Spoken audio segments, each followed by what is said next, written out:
सही रहे। An apple a day keeps doctor away, ये कहावत तो आपने सुनी होगी कि रोज़ एक सेब खाएं, स्वस्थ रहें और जो है चिकित्सक से दूर रहें। तो चिकित्सक से दूर होके तो हमारा कुछ हो ही नहीं सकता, क्योंकि अगर चिकित्सा जगत हमारे साथ है तभी बहुत सारी बीमारियों का इलाज जो है संभव है।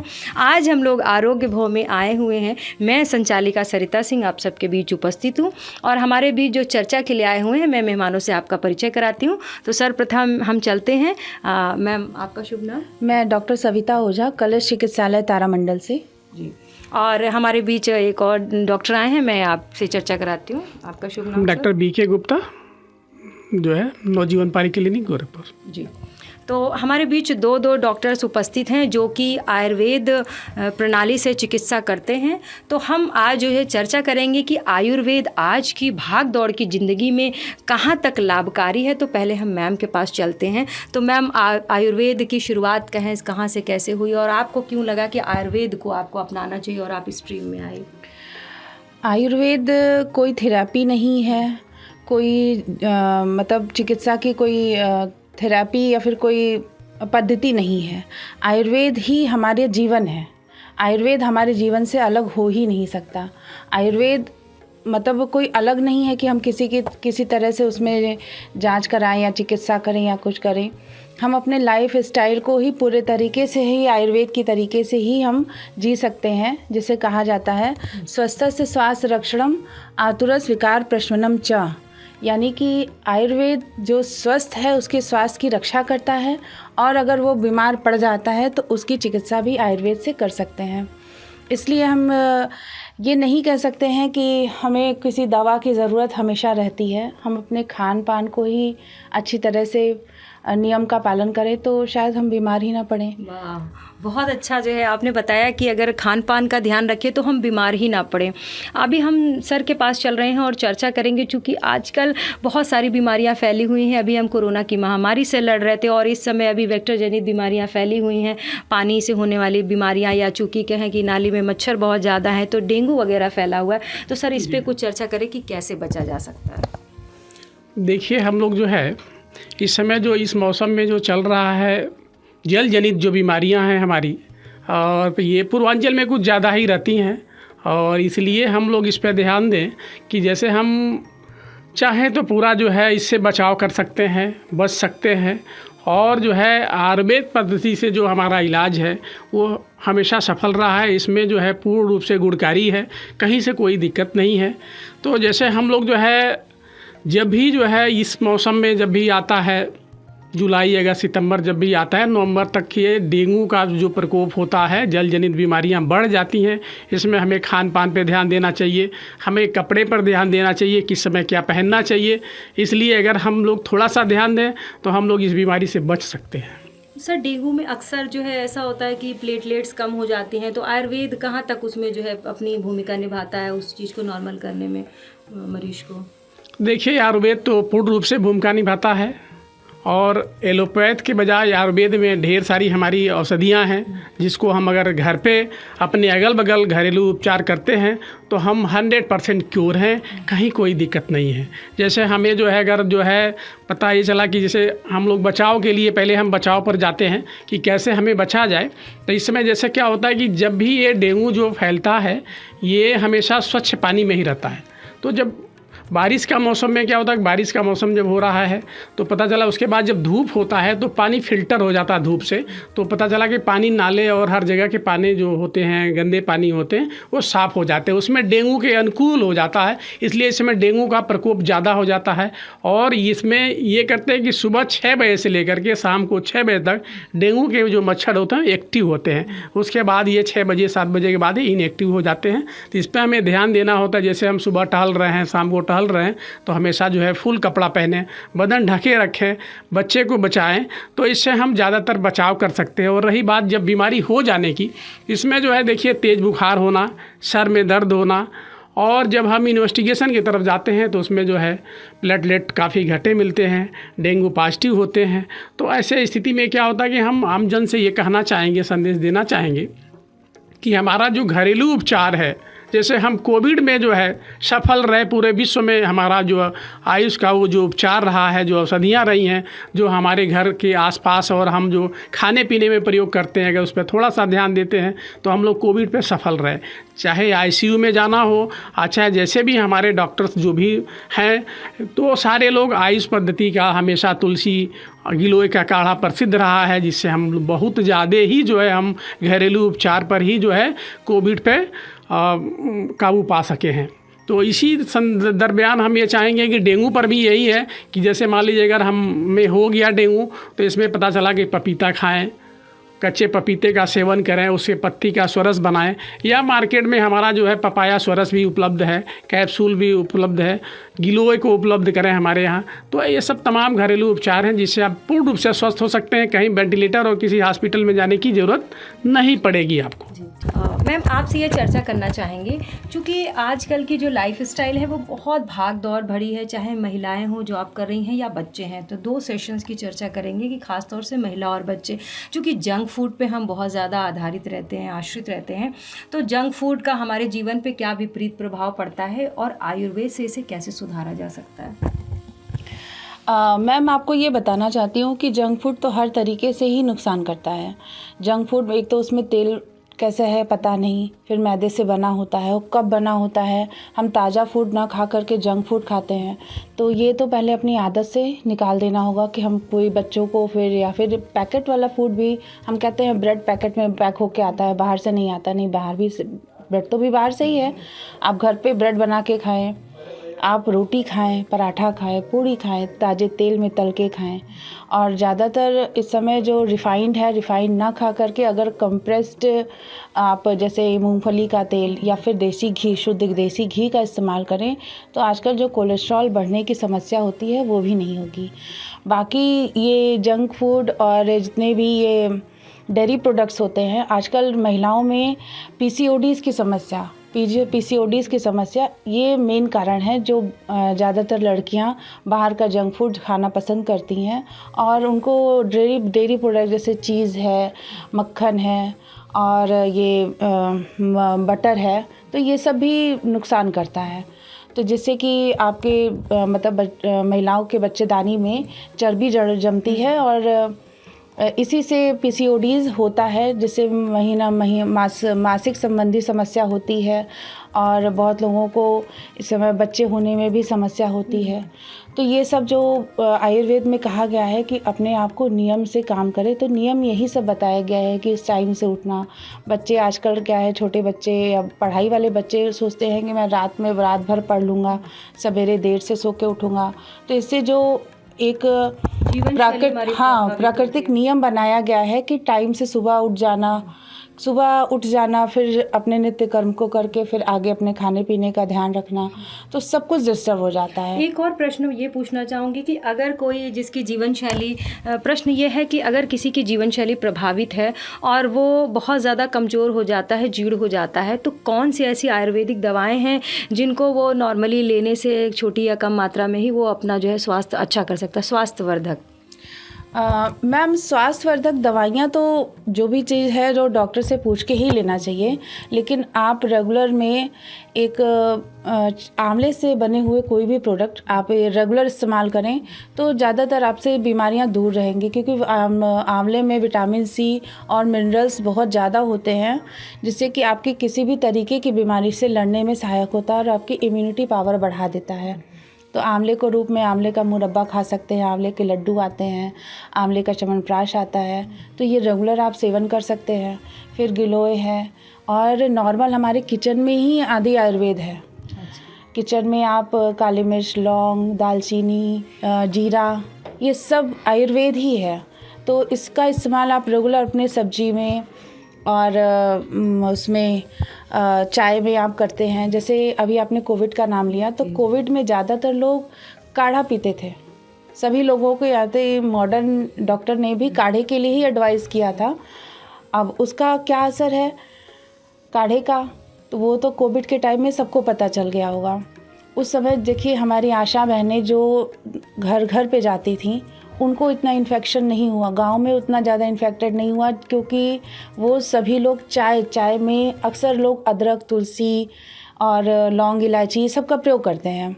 लेकिन शहरों में चलन बदल गया है, सब कॉफ़ी पीना पसंद करते हैं। तो चाय छोड़ के जो कॉफ़ी पीना पसंद करते हैं, मैं नहीं ये कहती हूँ कि चाय पीना बहुत अच्छा है, मतलब एक बात बता रही हूँ जो हमारे यहाँ चलन, हाँ जो हमारे यहाँ चलन है कि चाय और कॉफ़ी के लिए, तो मैं चाहती हूँ कि चाय में वो भी अदरक वाली चाय, अदरक, तुलसी और इसकी चाय अगर लोग पीते रहें तो इम्यूनिटी बढ़ी रहती है, बहुत अच्छा। जिससे कि ये तो कोई बीमारी नहीं होगी। इम्यूनिटी की बात अभी हम चर्चा ये करना चाहते हैं कि जो स्ट्रेस के कारण कब्ज़ की बहुत शिकायत रहती है लोगों को, तो इससे जो है आयुर्वेद की कुछ ऐसे नुस्खे आप बताइए जिससे लोग कब्ज़ से दूर रहें और मानसिक तनाव भी ना रहे। जी, कब्ज़ के लिए तो सबसे पहले अपने खान पान पे ध्यान रखना चाहिए, टाइम पे पानी पीना चाहिए। आपके कितना पानी एक दिन में जो है ज़रूरी है? वेट के हिसाब से अगर किसी का 50 kg वेट है तो 2.5 से 2.5 लीटर पानी उसको पीना चाहिए, 2.5 लीटर पानी लगभग पीना चाहिए। और पानी पीने का तरीका ये होता है कि एक गिलास आप दिन भर में डिवाइड करके पीजिए। ये नहीं कि 2.5 लीटर पीना है तो 1 लीटर एक बार में ही पी गए। अगर जितना एक बार में पी जाएंगे उतना यूरिन के रूप में निकल आता है। खाने से इतना देर पहले और खाने के इतना देर बाद पानी का कुछ वो तो सर वो नियम है कि खाने के तुरंत बाद पानी नहीं पीना चाहिए, और अगर आपको वेट लूज करना है, कम करना है, तो खाने से पहले पानी पिए। बहुत अच्छा वेट समान कहा कि वेट बढ़ना, मोटापा एक बहुत बड़ी शिकायत आजकल औरतों में आ रही है, तो मोटापे को कम करने के लिए मैम कोई टिप्स आयुर्वेद की हमारे दर्शकों और श्रोताओं को दीजिए। सर मोटापा कम करने के लिए सबसे पहले तो आप योगा करें, रेगुलर योगा करें, जिससे कि जो पेट की चर्बी होती है वो योगा से ही कम होगी। बाकी अपना खाने पीने में ध्यान दें कि रात में खाना खाने के 3 घंटे बाद सोएं। खाना खाने के बाद जो तुरंत सोते हैं वो भी आपकी चर्बी बढ़ा देता है। आप सबके लिए बहुत ज़रूरी है, जो दर्शक और श्रोतागण इस कार्यक्रम को सुन रहे हैं, कि अगर आप स्वस्थ जीवन जीना चाहते हैं तो खाने से 3 घंटे के बाद कम से कम जागे, उसके बाद ही सोएं, ताकि आपकी पाचन यानी क्रिया ठीक कि रहे। आपको 7 से 8 बजे के पहले ही ये खाना खा लेना है। आयुर्वेद में तो कहा गया है कि जब तक सूर्य रहता है तब तक खाना खाना चाहिए, तभी तक खाना खाना चाहिए। उसके बाद भोजन का मतलब अन्न नहीं ग्रहण करना चाहिए।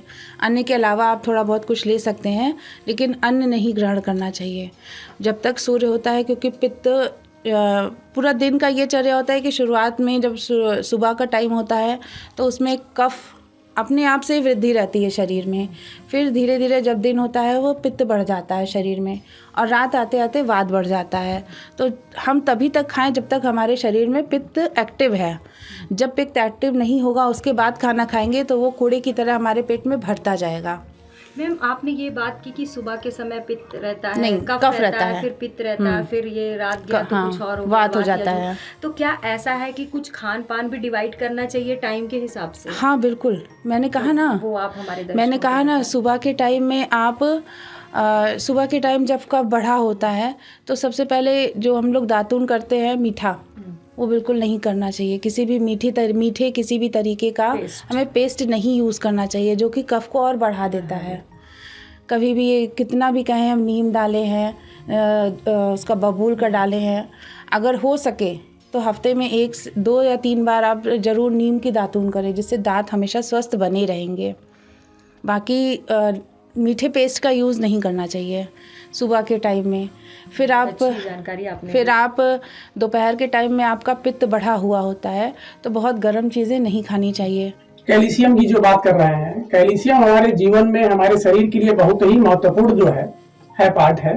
जिस पे हम बच्चा पैदा होता है तो माँ का दूध पीता है, आजीवन चलता है, तो हम मिल्क से सबसे ज्यादा स्रोत जो मानते हैं ये भी है। लेकिन हमारे पास जो फल और फ्रूट्स, ड्राई फ्रूट्स जो हमारे पास है, जो उससे भी हमें प्रचुर मात्रा में कैल्शियम पर्याप्त होता है।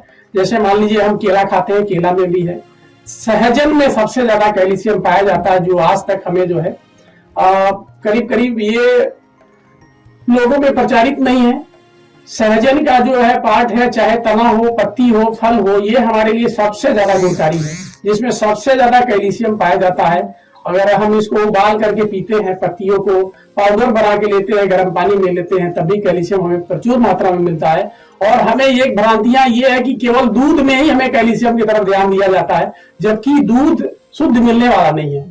लेकिन हम दूध पे ज्यादा विश्वास करते हैं, ग्वाला क्या दूध देता है, कैसे देता है, उस पर हम ज्यादा विश्वास करते हैं। लेकिन इस पे ऐसा नहीं है।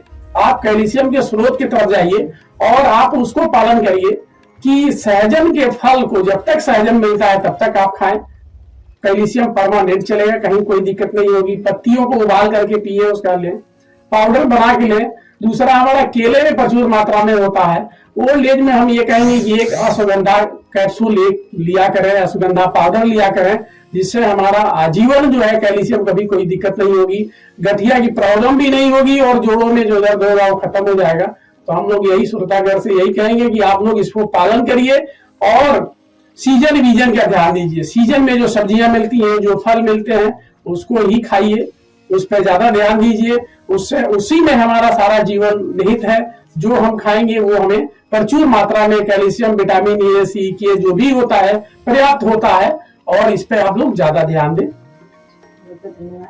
और एक अंतिम प्रश्न के रूप में मैं जानना चाहती हूँ मैम कि आयुर्वेद में पंचकर्मा एक सिद्धांत होता है या क्या है? पंचकर्मा के बारे में थोड़ा सा बताएं। जी, पंचकर्मा एक थेरेपी होती है। पंचकर्मा आयुर्वेद में पंचकर्मा कोई ऐसा नहीं है, बहुत लोग इसको प्रचार करते हैं कि डिटॉक्सिफिकेशन नहीं, डिटॉक्सिफिकेशन नहीं। पंचकर्मा एक पूरी तरीके के इलाज की पद्धति है, जिसमें कि शोधन, संशमन, ब्रह्मघर और आपका मतलब हर तरीके से शोधन भी होता है। अगर किस उम्र के लोग इसमें जो है पंचकर्मा के लिए जा सकते हैं? पंचकर्मा के लिए कोई उम्र नहीं होती है, हर तरीके के बच्चों के लिए, बड़ों के लिए, सबके लिए होता है। कौन कौन सी बीमारियों में पंचकर्मा उपयोगी है? सर, मैम आपने बताया ना कि ये ऐसा नहीं है कि कोई एक डिफिनेट बीमारी है। पंचकर्मा से हम हर तरीके की बीमारी का इलाज कर सकते हैं। ये डिपेंड ये करता है कि वो पंचकर्मा कराने लायक है या नहीं है, उसकी मानसिक स्थिति, उसकी शारीरिक स्थिति। अगर वो ठीक नहीं है तो हम उसको खुद मना करते हैं कि ठीक है, अभी आप मेडिसिन करिए, बाद में आपका पंचकर्मा थेरेपी हम कर सकते हैं। पंचकर्मा में वमन, विरेचन, बस्ती और नस्य होता है। तो वमन का मतलब होता है कि जब हमारे शरीर में कफ बढ़ा होता है तो हम वमन के द्वारा, यानी कि उल्टी मुंह के द्वारा हम जो है वो कफ को बाहर निकालते हैं। और दस्त के द्वारा विरेचन जिसको कहते हैं, जिससे पित्त बाहर आता है। और बस्ती देते हैं जिससे वात खत्म होता है। तो हमारे शरीर का कोई भी हमारे शरीर में होने वाले किसी भी बीमारी का कारण यही तीन है, वात, पित्त और कफ। अगर ये साम्य अवस्था में रहते हैं तो कोई बीमारी नहीं होती है, और अगर ये बढ़ जाते हैं या कम हो जाते हैं तो बीमारियां बढ़ जाती हैं। और हमको अपने लाइफ स्टाइल को थोड़ा सा चेंज करना पड़ेगा। टाइम से उठना, टाइम से सोना, ये बहुत ही जरूरी है। बड़े बुजुर्ग कह रहे हैं ना, जल्दी सोए जल्दी साथ जागे, वो दुनिया में सबसे आगे। तो वो सबसे अच्छा है। बच्चों को भी यही सिखाना चाहिए कि आप टाइम से सोइए और टाइम से उठिए। ये नहीं कि आप कभी भी अपने मन मर्जी कर रहे हैं, तो पूरा आपका लाइफ स्टाइल, आपका जो साइकिल होता है, एक बॉडी का साइकिल होता है, वो सब कुछ गड़बड़ हो जाता है। महिलाओं के लिए मैं आपको आपके घर की, यहाँ की महिलाओं के लिए मैं एक संदेश देना चाहती हूँ कि अपनी महिलाओं को, घर की महिलाओं को भी अपना भी ध्यान देना चाहिए। ज्यादातर दूसरों का ध्यान देते देते महिलाएं अपने पर ध्यान बिल्कुल भी नहीं देती हैं। एक वक्त होता है, एक टाइम होता है जब शरीर भी किसी भी चीज को एब्जॉर्ब करने के लिए तैयार होता है, लेकिन जब वो टाइम निकल जाता है तो आप कुछ भी कैल्शियम खाते रहिए, आयरन लेते रहिए, तो आपका शरीर ही नहीं उसको एक्सेप्ट करेगा, तो कैसे आप हो जाएगा।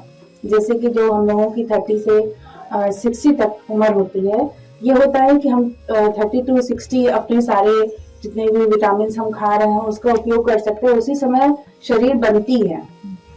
लेकिन आप चाहिए कि 60 के बाद हमारे घुटनों में दर्द, अभी तो 40 से ही शुरू हो रहा है, अभी तो 40 से शुरू हो रहा है। पहले लोग तो खाते पीते रहते थे तो उनका 60 के बाद ऐसा कुछ होता था। अब तो 40 के बाद से ही लोगों को घुटने में दर्द, कमजोरी, मानसिक बीमारियां या कोई भी बीमारी क्यों आती है, क्योंकि जब आप अपने पे ध्यान नहीं देते हैं, आप अपने घर में बच्चों को दूध देते हैं, बड़ों का सलाद काट के दे देंगे, लेकिन अपने लिए सलाद कभी नहीं रखेंगे। फल खाने के लिए हमें अपने पेशेंट को बताना पड़ता है कि आप अपने खाने में फल का इस्तेमाल करिए, सब्जी और सलाद का इस्तेमाल करिए, दूध का इस्तेमाल करिए।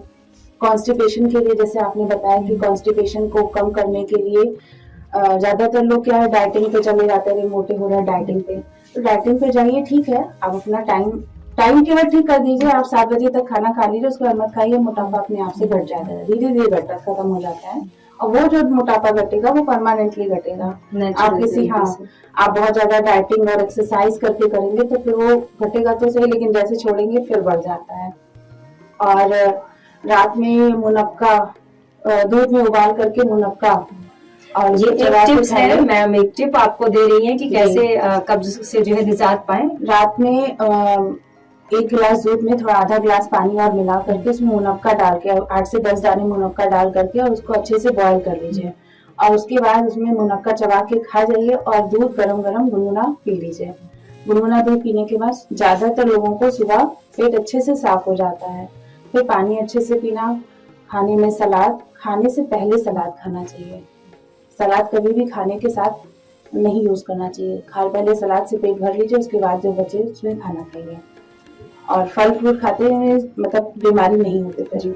बहुत अच्छी अच्छी टिप्स आपने दी आयुर्वेद के बारे में कि अपने जीवन शैली को जो है, कितनी भी गड़बड़ जीवन शैली है उस जीवन शैली को आयुर्वेद के माध्यम से सुधारा जा सकता है। और बहुत सारी ऐसी जो क्रॉनिक डिजीज है उसको आयुर्वेद के माध्यम से धीरे धीरे धीरे धीरे सामान्य स्थिति में लाया जा सकता है। तो बहुत अच्छी चर्चा ये आरोग्य भव में आप दोनों के साथ रही। मैं बहुत धन्यवाद ज्ञापित करती हूँ। धन्यवाद मैम कि आप स्टूडियो में आए, और धन्यवाद सर। इस स्टूडियो के लिए ढेर सारा धन्यवाद।